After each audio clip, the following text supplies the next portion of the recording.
Bismillahirrahmanirrahim. Bismillahirrahmanirrahim. Bismillahirrahmanirrahim.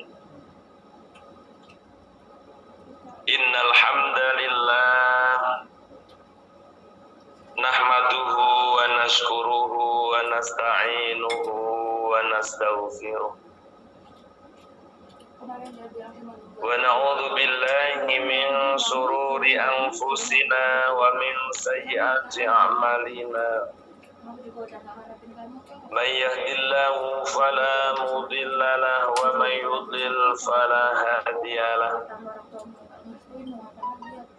Asyhadu an la ilaha illallah wahdahu la syarika lahu. Wa ashhadu anna sayyidana Muhammadan abduhu wa rasuluh. Wa qala ta'ala fi kitabihil karim wa huwa asdaqul qailin a'udzu billahi minasy syaithanir rajim. Ma yaf'alullahu bi'adzabikum in syakartum wa amantum wa kana Allahu syakiran alima. Al-ayah amma ba'dah. Al-mukarramun wal mukarramat, segenap dewan asatiz wa asatidzah, para pembimbing, pembina, pendiri majelis taklim di Kesonariah dimanapun beliau berada, apapun aktivitasnya. Ibu Aliul Mar'ah, Ibu Amanah dan segenap jajarannya yang sangat kami banggakan pengabdian beserta pengorbanan dan beserta kesabarannya. Santri-santri di Kesonariah dimanapun Anda berada, apapun aktivitasnya, yang senantiasa diberkahi dan dirahmati Allah Subhanahu wa taala, khususnya umumnya segenap tamu undangan dari berbagai jamiah, warga besar Sa'adah, sahabat dunia akhirat, Ikadamit, Hasanah on Air, Darussyafa'ah, Khawdatus Salam, Nurul Ihsan, Nur Muhammad Muhasabatul Qalbi, dan juga permukota atau yang mewakili yang berhadir di aula di Kesonariah dalam rangka derek-derek amangayu bagio derek-derek mengaminkan hajatipun sohibud dakwah menika Ibu Suminem sekeluarga dalam rangka tasyakuran milad putri kembarnya Ananda Jelita Ariyanti dan Suwita Jayanti yang ke-13 tahun. Semoga diberikan umur yang manfaat barokah, dan kesehatan, keselamatan, dimudahkan dalam mencari ilmu. Semoga jadi anak yang solihah, yang berakhlakul karimah, yang berguna bagi agama, nusa dan bangsa. Amin ya rabbal alamin. Juga minta barokah doa untuk putri pertamanya yang bernama Mbak Nuni Sulistiawati. Semoga selalu kesehatan, keselamatan, istiqomah ibadahnya, jadikan anak yang solihah, yang berakhlakul karimah, dimudahkan dalam skripsinya, dan dikabulkan semua cita-citanya. Amin ya rabbal alamin. Juga minta barokah doa dari keluarga Ibu Suminem yang untuk keluarganya, Bapak Rianto, Bapak Surotaryono, Ibu Suginem, Ibu Kusniah. Semoga dengan umur yang panjang, manfaat, barokah, dilancarkan rezekinya, selalu diberikan kesehatan, keselamatan, dimudahkan seurusannya, dan istiqomah dalam ibadahnya, dan semoga selalu dalam bimbingan beserta dengan Allah Subhanahu wa taala. Amin ya rabbal alamin. Dan juga minta barokah doa untuk keluarga Bu Suminem yang lebih sakit, mudah-mudahan tadi didoakan wa tasfiya bihi mardona wa tasfiya bi mardona. Sampun kita baca bersama, sehatkanlah orang-orang sakit di antara kita, yang menikah Mbak Nuni Sulistiawati, Bapak Parino, Bapak Rame, Bapak Asmanuddin, Simbah kuat, semoga diberikan umur yang panjang, barokah, semoga diangkat penyakitnya, diberikan sabaran atas ujian sakitnya, dan semoga saya itu sebagai penggugur segala dosa-dosanya dan bisa sehat seperti zakala dan dimudahkan dalam ibadahnya. Amin amin ya robbal alamin. Dan juga seluruh hajat Ibu Suminem baik yang tertera dalam catatan kami ataupun yang tersimpan di dalam hati kecil beliau nopo kemawon ingkang dipun hajataken mugi-mugi dipun ijabah lan dipun ridani kalian Allah Subhanahu wa taala. Amin amin ya robbal alamin. Dan kita semua yang hadir di aula di Kesotaria dalam rangka mengaminkan hajatipun Ibu Suminem, mugi-mugi kalian Allah Subhanahu wa taala dipun dadosaken sababiyahipun napa ingkang dados hajat panjenengan senantiasa diijabah dan diridhoi Allah Subhanahu wa taala. Amin amin ya rabbal alamin. Jamaah yang dirahmati Allah, ulang tahun putri Ibu Suminem boten sanes kepengin duriyai dados duriyah ingkang sholihah. Dan tentunya berkali-kali kula matur wonten panjenengan bahwa kesolihan putra putri kula panjenengan, soleh-solehahnya putra putri kula panjenengan memang diawali dari seorang ibu yang solehah. Berkali-kali kula matur ibu yang solehah, ibu yang selalu mendoakan kepada anak-anaknya lah yang akan mendapatkan kesolehan anaknya. Karena dengan ibu yang solehah, dengan ibu yang kuat hatinya, dengan ibu yang berlian hatinya, maka anak-anak pun akan bisa menjadi anak yang menjadi berlian hatinya jikalau ibunya punya hati yang berlian. Kita pernah mendengar nama seorang khalifah yang namanya Umar bin Abdul Aziz. Yang andai itu khalifah ada 5, maka Umar bin Abdul Aziz lah yang menduduki khalifah yang kelima. Sehingga para ulama menyebutkan bahwa Umar bin Abdul Aziz adalah khalifah yang kelima ing dalam segi adile, ing dalam segi ketegasane, dan tidak diintervensi oleh siapapun di dalam menegakkan keadilan. Mula Umar bin Abdul Aziz mendapatkan posisi yang kelima setelah Ali bin Abi Thalib. Hanya saja khalifah ada 4 khalifah arba'ah hanya sampai Sayyidina Ali. Namun kekhalifahannya Umar bin Abdul Aziz tidak diragukan seperti khalifah-khalifah yang lain, dan ternyata itu bersumber dari seorang ibu yang istimewa, dari seorang ibu yang berlian hatinya. Siapakah ibu seorang Umar bin Abdul Aziz? Pada suatu ketika seorang khalifah namanya Yazid bin Muawiyah pada waktu itu banyak penduduknya, banyak rakyatnya yang menjual susu tidak susu murni. Tidak menjual susu yang murni karena dicampur dengan air. Sehingga dengan pengertian seorang Yazid bin Muawiyah, beliau tahu bahwa rakyatnya sama korupsi, menjual susu sapinya dicampur dengan air. Maka beliau memberikan undang-undang bahwa warganya, seluruh masyarakatnya dilarang keras untuk mencampur susunya dengan air. Sehingga dengan perintah itu seorang Yazid bin Muawiyah sebagai seorang khalifah berkeliling-keliling di antara perumahan-perumahan warganya. Dan ketika menjelang subuh tiba, ada seorang ibu yang tua renta membangunkan putrinya, "Wahai anak gadisku, bangunlah kau. Sebentar lagi mau sholat subuh. Persiapkan dirimu untuk sholat subuh, kemudian perahlah susu sapi itu, dan jangan lupa ya nak, campurin air agar nanti bisa cukup untuk membeli kebutuhan kita." Kata ibu memerintah kepada anak gadisnya, dan ternyata Yazid bin Muawiyah pada waktu itu ada di depan pintu rumah seorang janda dan anak gadisnya. Mendengar perkataan sang ibu mengatakan pada putrinya, "Wahai anakku, bangunlah, subuh sudah tiba, dan lekaslah engkau memerah susu sapimu. Jangan lupa ya nak, campuri dengan air." Karena kalau kita tidak mencampur dengan air, maka kebutuhan kita sehari tidak cukup, nak. Kalau hanya kita jual susu murni itu saja. Kata putri yang solihah, bilang pada ibunya, wahai ibu, bukankah seorang khalifah Yazid bin Muawiyah melarang kita untuk mencampur air susu kita dengan air? Kata ibunya, yoalah bro, jangan takut dok. Pak Yazid bin Muawiyah tidak tahu kalau kamu sedang mencampur susumu dengan air.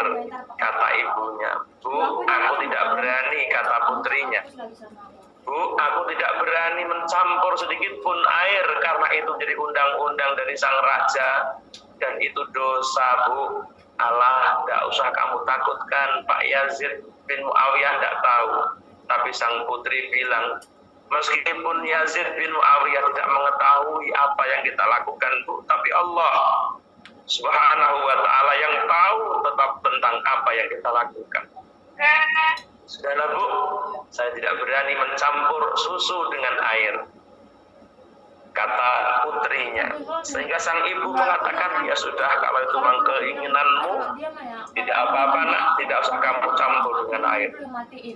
Seketika sang Yazid bin Muawiyah yang ada di depan rumah mendengar perkataan seorang putri gadis seorang janda tersebut, beliau meyakini bahwa Masya Allah, di hari kini masih ada seorang putri yang solihah, putri yang memiliki hati yang berlian. Saya yakin bahwa putri itu putri yang berhati berlian. Sehingga di dalam hati seorang Yazid bin Muawiyah, meskipun aku belum tahu bagaimana cantik dan tidaknya gadis itu, tua ataukah muda gadis itu, putih ataupun hitam gadis itu, aku bertekad untuk menjadikan menantuku karena berlian hatinya. Sehingga Yazid bin Muawiyah pulang seraya memanggil putranya yang bernama Abdul Aziz. Wahai Abdul Aziz,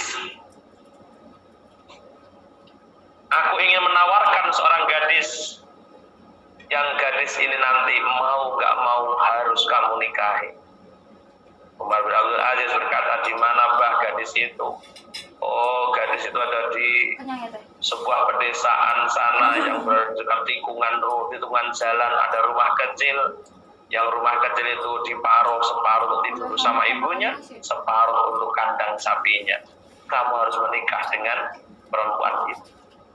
Karena anak yang soleh tidak akan pernah menentang keinginan orang tuanya demi kebaikannya.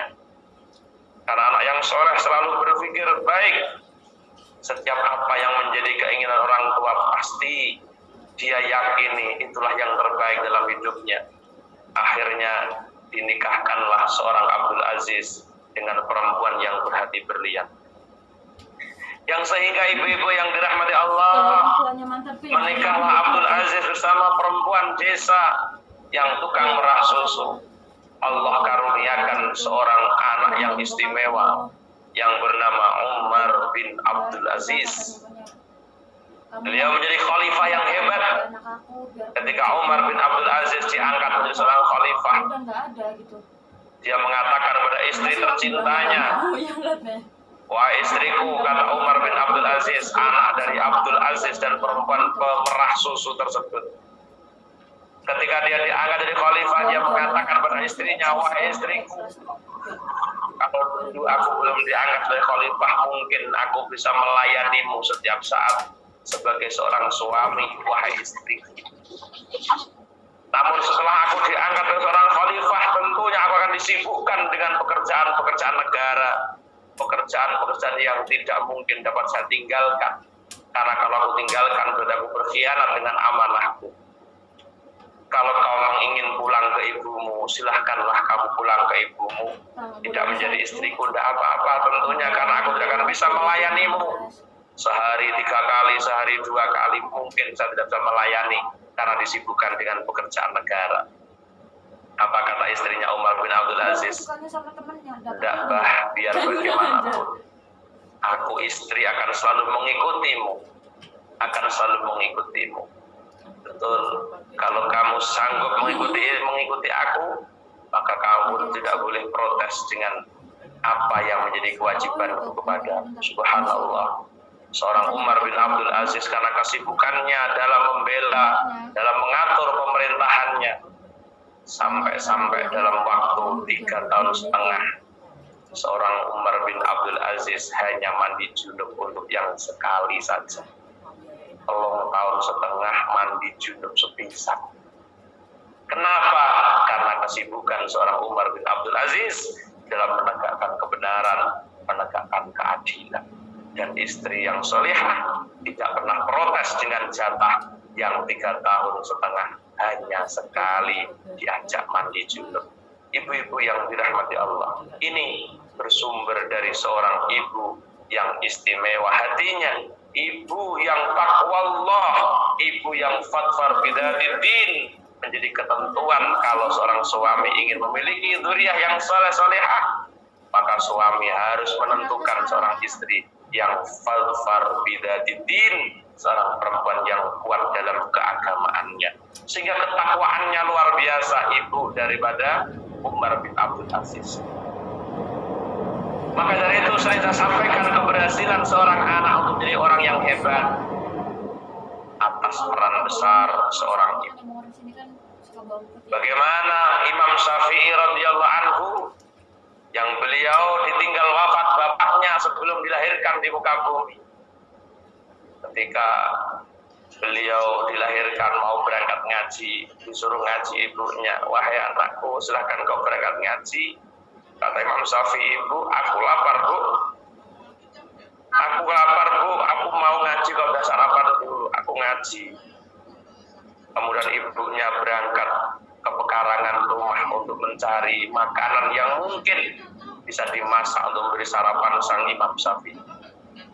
Namun ibu yang solehah pergi ke pekarangan rumah tidak menemukan satu apapun makanan, sehingga sang ibu hanya memberikan doa kepada Imam Syafi'i, "Wahai anakku, berangkatlah engkau bersama doa ibumu.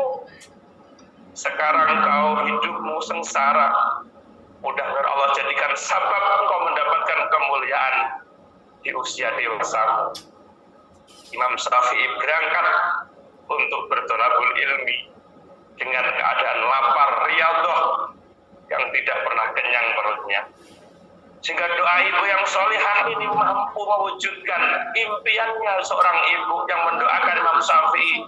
"Sekarang kau berusaha menjadi orang yang baik, sekarang hidupmu sengsara." Tapi keyakinan seorang ibu yang kuat, husnudzon seorang ibu kepada Allah yang kuat, mampu menjadikan seorang Imam Syafi'i menjadi imam besar, menjadi mujtahid mutlak yang istimewa, dan banyak diikuti umat dalam setiap fatwa-fatwanya. Karena beliau hidup di masa kecilnya sengsara, mondoknya pun dengan keadaan yang sengsara, tapi keyakinan seorang ibu yang memberikan doa kepada anaknya, Allah jawab semuanya karena doa seorang ibu. Ibu-ibu yang dirahmati Allah dimanapun Anda berada, apapun aktivitasnya. Kenapa seorang ibu yang hebat ini mampu berdoa? Karena seorang ibu yang besar husnudzonnya kepada Allah, akan percaya diri akan kebaikan putra-putrinya menjadi orang hebat. Karena itulah yang mendorong doa sang ibu tidak ada hentinya untuk putra-putrinya. Doa yang kuat yang disertai dengan husnudzon yang kuat kepada Allah Subhanahu wa taala, sehingga banyak ibu-ibu yang punya anak hebat di dunia ini karena doa yang terus mengalir untuk anak-anaknya. Ibu-ibu yang dirahmati Allah dimanapun Anda berada, apapun aktivitasnya. Kenapa ibu-ibu ini bisa seperti itu? Karena ibu-ibu yang hebat ini adalah ibu yang punya sifat qanaah, ibu yang selalu mendapatkan ridho dari Allah Subhanahu wa taala, ibu yang tidak pernah mendapatkan murka Allah Subhanahu wa taala karena punya keridhaan yang hebat. Boten Rasulullah, boten nyalahno bojo, boten nyalahno wong liya ketika ada kesulitan yang dihadapi. Maka kita mengutip dari Syakik bin Ibrahim Az-Zaidi rahimahullah ta'ala, sa'altu sab'a mi'ati alimin kan khamsati as'afaqulhum ajabu bijawabin wahid. Kata Syakik bin Ibrahim, aku pernah menjumpai 700 orang yang alim, bukan hanya alim zahir, tapi alimun billah wa alimun bi ahkamillah. 700 orang alim saya tanya dalam 5 pertanyaan, faqulhum ajabu bijawabin wahid. Dari 700 orang alim, ketika aku tanya dengan 5 pertanyaan, dan 700 orang alim menjawab dalam 1 pertanyaan yang sama. Apa yang ditanyakan oleh Ibrahim Syakik bin Ibrahim Az-Zaidi? Beliau bertanya, manil akil, wahai Pak Kiai, siapakah orang yang berakal itu? Qalu al-akilu man lam yuhibbid dunya. Al-akil man lam yuhib ad-dunya. Kata 700 kiai dalam 1 pertanyaan oleh Syakik bin Ibrahim bertanya, wahai para kiai, wahai Pak Kiai, saya ingin tahu manil akil, siapakah orang yang berakal? Orang yang berakal, kata 700 orang alimun billah ini menjawab, al-akil man lam yuhib ad-dunya, yaitu orang-orang yang tidak mencintai dunia. Orang yang dikatakan berakal, orang yang dikatakan cerdas adalah mereka yang tidak mencinta dunia. Maka orang-orang hebat ini, tadi saya sampaikan di depan bahwa bagaimana seorang ibu dari Umar bin Abdul Aziz lebih baik kelaparan daripada melakukan perbuatan dosa, yaitu berkorupsi, menjual air susu murni dicampur dengan air biasa, tapi rela untuk tidak melakukan itu karena dia punya akal yang kuat. Lebih baik lapar di dunia daripada lapar di akhirat nantinya. Maka itulah orang yang cerdas. Yang kedua, pertanyaan dari seorang Syakik bin Ibrahim kepada 700 para alim ulama itu bertanya yang kedua. Pertanyaan yang kedua, manil kais. Man iku sapa? Al kaisu utawi kang utai wong kang limpat. Apakah orang yang cerdas itu, wahai para kiai? 700 kiai menjawab dengan bijawabin wahid, menjawab satu jawaban. Qalu man lam taghurrahu dunya, yaitu orang-orang man lam taghurrahu dunya, orang-orang yang tidak terbujuk dengan keindahan duniawi. Itulah orang-orang yang cerdas. Sehingga kita tahu persis bagaimana sering saya sampaikan ketika ada orang tidak mencintai dunia, dianggap bodoh oleh manusia yang lain. Sehingga seseorang tidak tergiur dengan keindahan dunia, dianggap orang yang bodoh untuk orang lain. Goblok muilo. Wong ngene iki lho Pak. Mbak Yazid bin Muawiyah yo ora ngerti lho, sampean tambahno susu nek gak masalah. Boten. Orang-orang yang bertakwa kepada Allah, orang-orang yang solihah, orang-orang yang berlian hatinya, tidak akan pernah tergeser pun hatinya terbujuk dengan sebuah duniawi yang akan menghantarkan kesengsaraan untuk selama-lamanya. Jamaah yang dirahmati Allah, dimanapun Anda berada, apapun aktivitasnya, ini pribadi orang yang baik. Jika terdapat dalam jiwa seorang ibu, maka ibu-ibu inilah yang akan menjadi ibu yang hebat, ibu yang akan menurunkan generasi-generasi istimewa di hadapan Allah Subhanahu wa Ta'ala.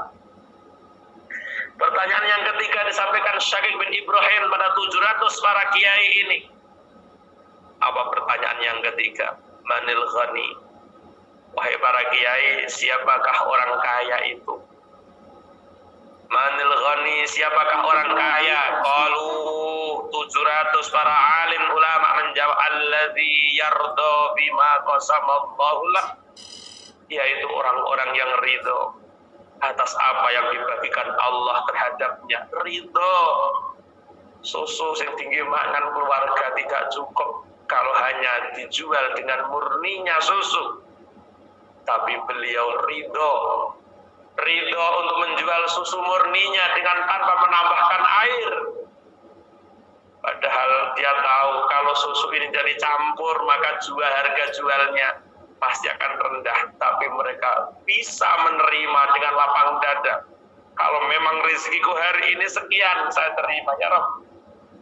Kalau hari ini rezekiku kau tentukan dengan jumlah yang kurang dalam memenuhi kehidupan, kebutuhan hidup, mereka tidak akan pernah mengeluh sama sekali di hadapan Allah Subhanahu wa Ta'ala.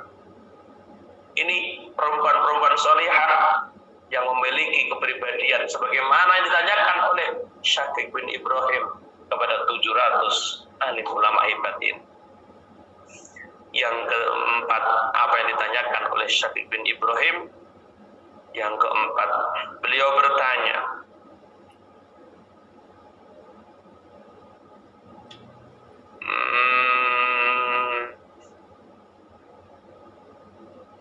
jawabannya kultu, bundi mau, alladzi yarda ma qasamallahu lahu kultu manil faqih. Pertanyaan kelima atau yang keempat ya, Yang keempat bertanya, manil faqih, siapakah orang yang pintar itu Pak Yai? Manil faqih, siapa orang yang dikatakan pintar? Manil faqih. Qalu allazi yamna'u min talabiz ziyadah. Orang yang dikatakan al-faqih adalah orang-orang yang mencegah dari mencari tambahan dalam kebutuhan hidupnya. Qultu, bertanya lagi saya, manil bakhil, siapakah orang yang bakhil itu? Qalu allazi yamna'u haqqallaha ta'ala mimmalihi. Orang yang dikatakan bakhil adalah orang-orang yang mencegah hak-haknya Allah melalui harta bendanya. Wong-wong sing ngrasa nggunakno bondone kanggo dalan menuju Allah, itulah orang yang bakhil. Jadi eneng wong berak duwe dhuwit berak tapi nggih napa nggih mendem. Berak nggih biayai wong bodho maksiat. Niku dudu wong lomo, niku darani wong bakhil dia. Nah, maka bakhil yang sesungguhnya adalah allazi, mereka yamna'u haqqallah, yang mereka mencegah hak-haknya Allah min malihi, dari hartanya. Yang kesimpulannya adalah mereka yang disebut bakhil adalah orang yang tidak bisa menggunakan harta bendanya untuk kepentingan beribadah menuju Allah Subhanahu wa Ta'ala. Jadi ojo salah tompo nganggep nek wong brak nyah-nyoh yen delok sik gunane dienggo apa. Nek gunane untuk memfasilitasi keagamaan, masyaallah itulah orang yang terlepas dari sifat bakhil. Kalau digunakan untuk sebagai sebuah kontribusi untuk kepentingan agama, itulah orang yang terbebas dari namanya al-bakhil, dari sifat-sifat yang betul-betul zani'ah, sifat-sifat yang hina ini. Maka dipun dawuhaken wa yuqalu suhtullahi ta'ala 'alal 'abdi fi salasati asya. Kula menawi sami kedah mangertos bendune Allah, murka Allah terhadap hambanya ada dalam 3 hal. Ketika ada 5 pertanyaan yang disampaikan oleh Syaqiq bin Ibrahim kepada 700 para alimun billah ini, sehingga bisa disimpulkan bahwa suhtullahi alal abdi, suhtullahi ta'ala alal abdi fi salasati asya, sehingga murka Allah terhadap hambanya terdapat dalam 3 hal. Ahaduha, yang pertama, ayyuksira fima amarallahu ta'ala, ayyuksira yento kepeka utawa sembrono sapa ngabet fima ing dalam perkara amara kang perintah sapa Allah ta'ala. Yang pertama, murka Allah adalah orang-orang yang sembrono, orang-orang yang menggampangkan perintah-perintah Allah. Seorang orang yang menganggap perintah Allah sesuatu yang biasa-biasa saja, Iso tak nyanyi ora iso ya wis. Iso ya tak lakoni ora iso ya wis. Itu orang-orang yang sembrono ning gone perintah Allah. Kita dilarang keras untuk sembrono atau pepeko ning gone nglakoni dalam hal-hal yang diperintahkan oleh Allah. Ketika ada seorang hamba kok sembrono ning gone perintah Allah, maka itulah orang-orang yang akan mendapatkan murka Allah. Auzubillah, summa na'udzubillah. Mudah-mudahan kita semua dijauhkan dari kesembrononan kita dalam menjalankan apapun hal-hal yang diwajibkan oleh Allah untuk kita semua. Amin ya rabbal alamin. Yang kedua, hamba yang dimurka oleh Allah Subhanahu wa taala adalah mereka yang awasani alla yarda bima qasamallahu ta'ala lahu, yaitu orang-orang yang tidak ridho atas apa yang dibagikan oleh Allah terhadap. Sehingga orang-orang yang tidak ridho dengan apapun yang diberikan Allah kepadanya, dia akan melakukan hal-hal yang dosa untuk tambahan dari apa yang diberikan oleh Allah kepadanya yang semestinya. Ini kok gak terima tambah banyu mesti itu. Dan itu untuk tambahannya. Dan itu banyak orang mudah melakukan itu. Banyak orang-orang yang mudah melakukan hal itu dianggap itu hal yang sepele, hal yang biasa, masya Allah. Boten, itu bukan hal yang biasa, tapi ini hal yang menjadikan Allah murka dengan ibu-ibu yang dirahmati Allah. Tahukah panjenengan? Bukankah saya berkali-kali matur bahwa betapa hebatnya murka Allah pada hambanya? Segudang amal yang telah kita tumpuk-tumpuk pada waktu itu. Dan ternyata segudang amal yang kita tumpuk bertahun-tahun, satu kali kita berbuat kemaksiatan, satu kali kita melakukan hal yang mendatangkan murka Allah, setumpuk setahun, bertahun-tahun, bahkan berpuluh-puluh tahun amal hasanah yang kita perbuat hancur di hadapan Allah Subhanahu wa taala. Ora bakal ketok api iblis lek kapan sekali saja Allah murka teng kula panjenengan dalam satu dosa yang Allah sertakan ghadab. Ini yang dikhawatirkan orang-orang hebat ibu-ibu. Karena segudang amal yang kita tumpuk, kebaikan yang sudah kita lakukan bertahun-tahun akan sirna di hadapan Allah dengan waktu yang singkat ketika satu perbuatan yang kita lakukan mendatangkan murka Allah Subhanahu wa taala. Tapi betapa beruntungnya orang-orang yang mendapatkan ridho Allah. Setumpuk amal keburukan yang dilakukan seorang hamba, karena Allah sekali saja ridho dengan apa yang dilakukannya kepada Allah. Puluhan tahun amalu sayyi'ah, segudang amal saya hilang di mata Allah karena ridhonya.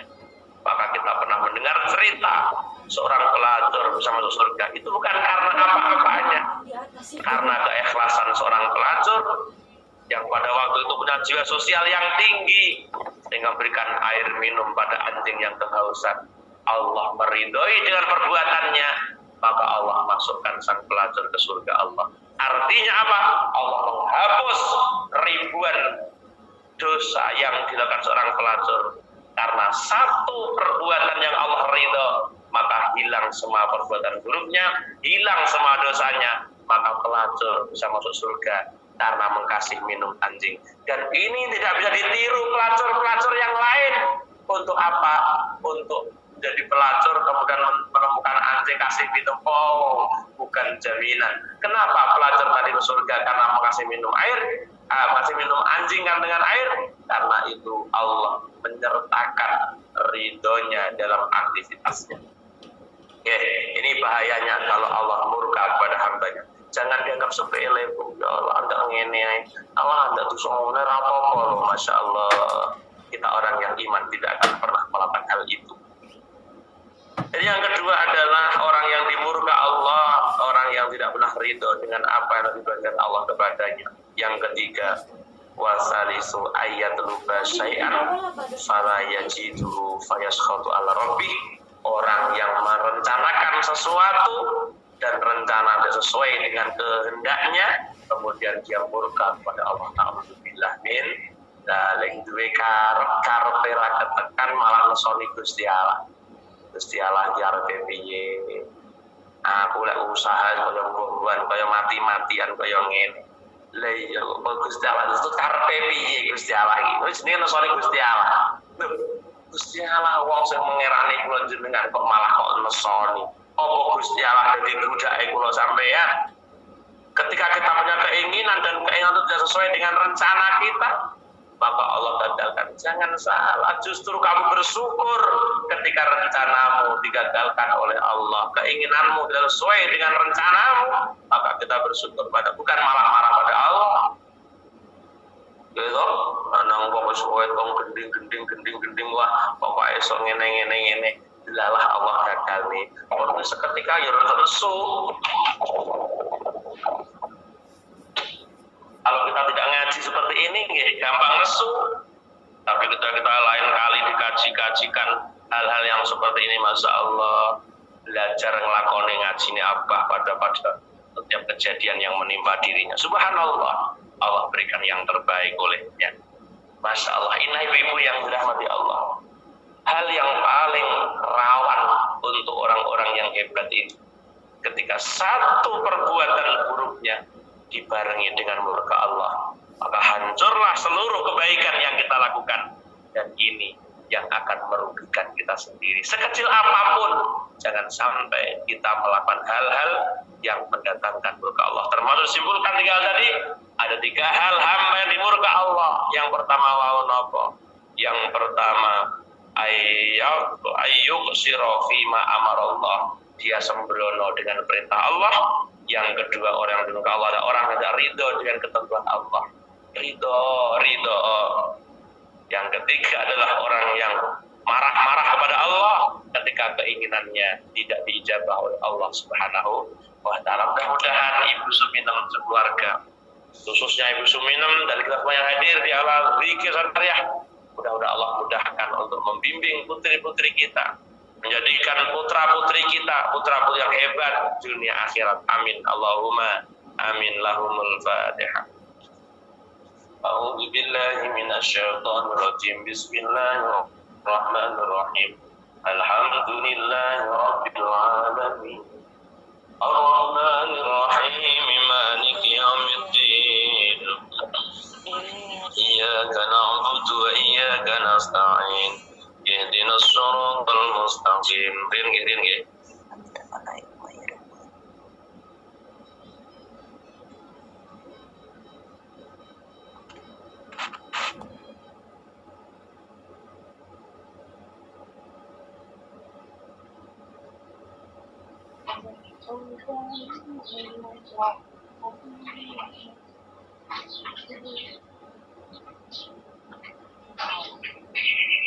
Mariati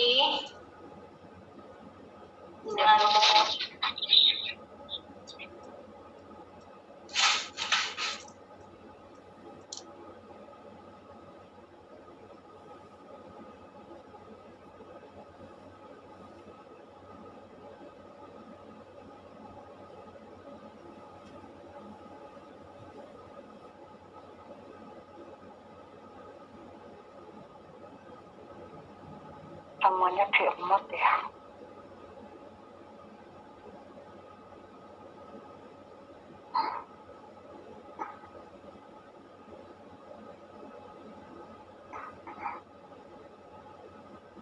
Mana MCM? Apa itu? Kita senden telepon ibu di tempat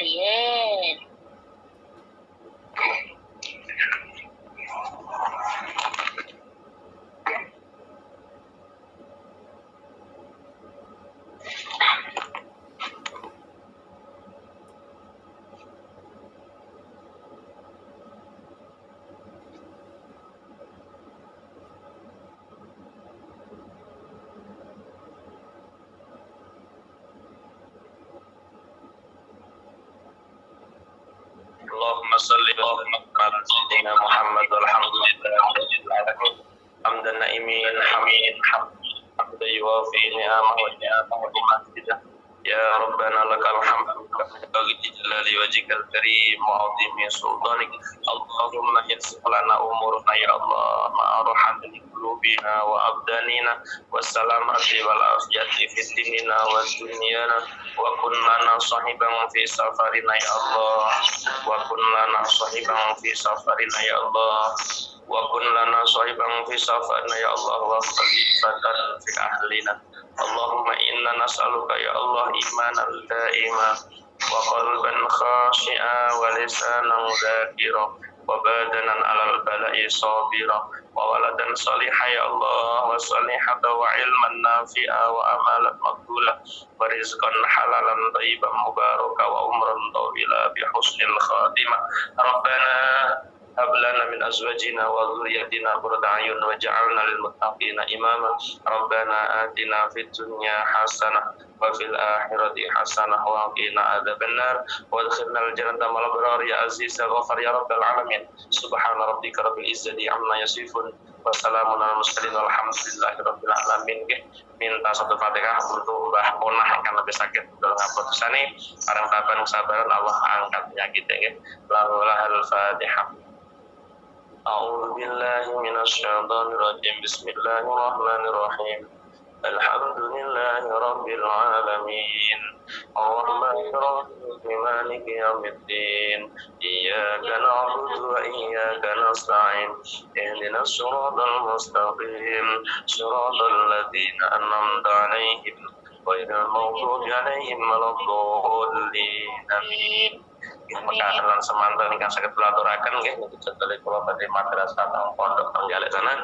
Ngapunten ingkang kathah, boten wonten kekhilafan, kekirangan saking lapor kemawon dan pangapunten ingkang saking akhir kalam. Assalamualaikum